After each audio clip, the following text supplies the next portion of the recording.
just as atoms are the indivisible units that make up every physical object, so prime numbers are the indivisible building blocks of the code.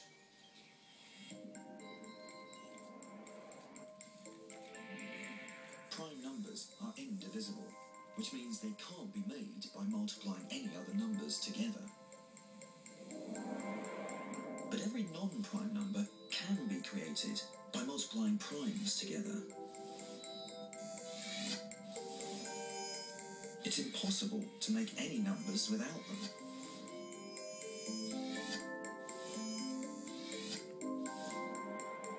And if any primes are missing, there will always be some numbers you can't create.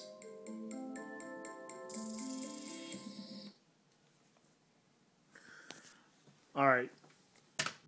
So you just heard that, watched that, saw that.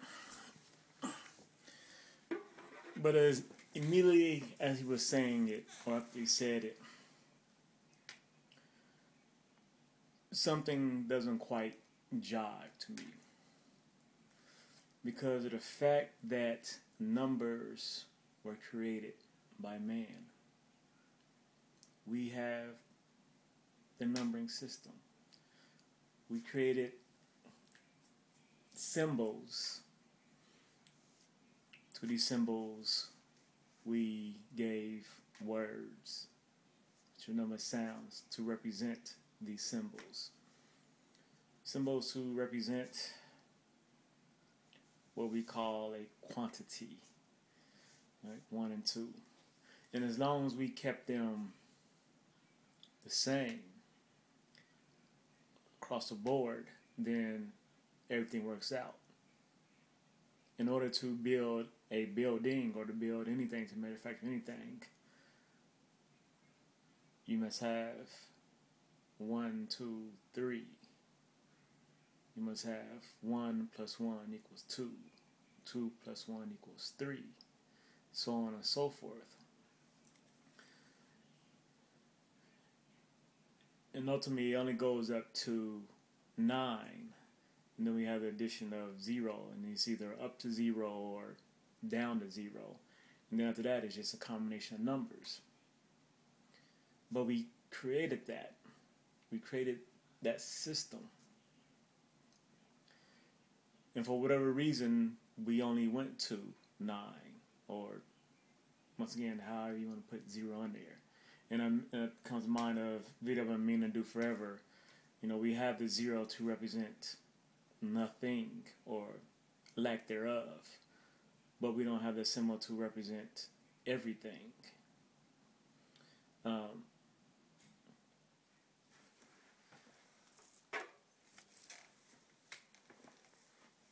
There are 2 remotes here in this room. Yes, these are the only 2 remotes here in this room. So these are all of the remotes that exist here in this room. These remotes represent the complete being of remotes in this room. So I thought of a symbol, a 0, the dot in the middle, representing all. Because we have something that represents nothing, the absence of, why don't we have something that represents not just something, but everything that exists?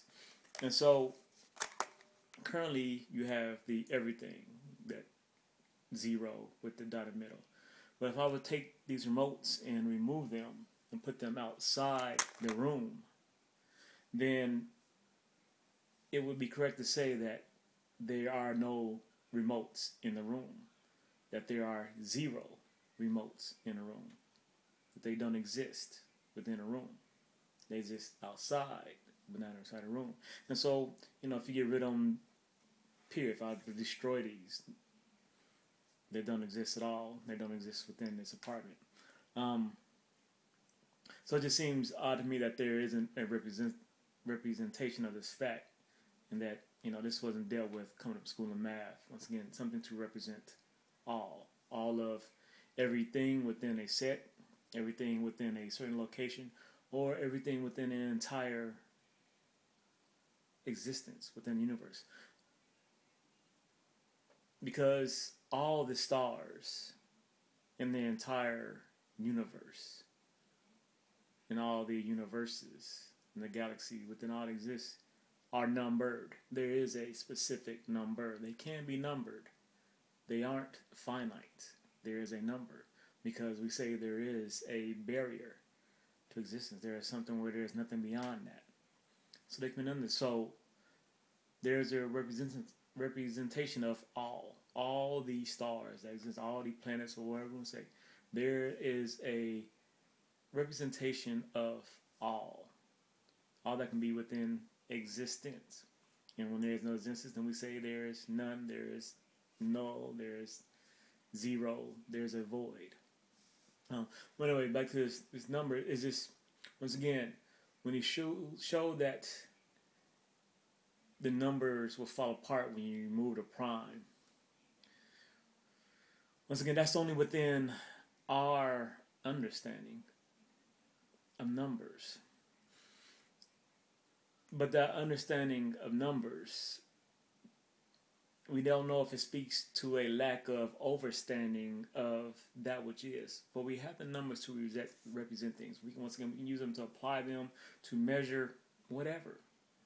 To measure in whatever way. Length, width, quantity, whatever it is. As long as we keep these constants, then it doesn't matter. If we made 2 plus 2 equal 5, as long as we're consistent throughout, then the numbers will match, because it's only a representation of trying to keep in order. So, to me, because we created it, it's not as perfect as we think it is. And maybe so, it was just showed in the fact that if you remove the number, that there's a flaw that is shown, that it breaks down. And so as much as we want to say that numbers show the perfection, that's the fact that, they do that. But it may be more apt, more correct, more in truth to say that when we look at numbers, we constantly see a flaw. Because there can be a prime, there can be whatever issue that comes up in mathematics when there's something that is unique or something that is different than the others, and that they all aren't the same. There is a flaw in it, that they all aren't the same. In a way, this goes back to, I spoke in some video time before about the fact that when we think of like days and speed, specifically with speed, with the concept of speed that we created, we created off of what? Using the rotation of Earth. How do we create speed? How do we create the base for speed off of how fast the Earth rotates? Where we get that base set to go out from there. But we know it didn't come from that which we know is supposedly the fastest in our existence, which is light.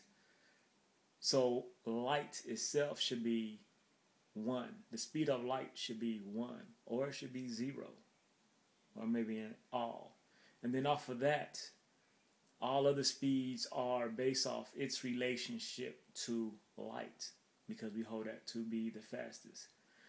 Thus, that which we hold to be the largest in existence, everything should drop down accordingly as how it relates to the largest, or how it relates to the smallest. And if we find something that is greater than that which we thought was greater, if it turns out something is faster than light, then everything must be adjusted accordingly.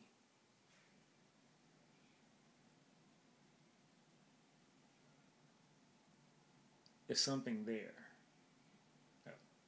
The truth is there.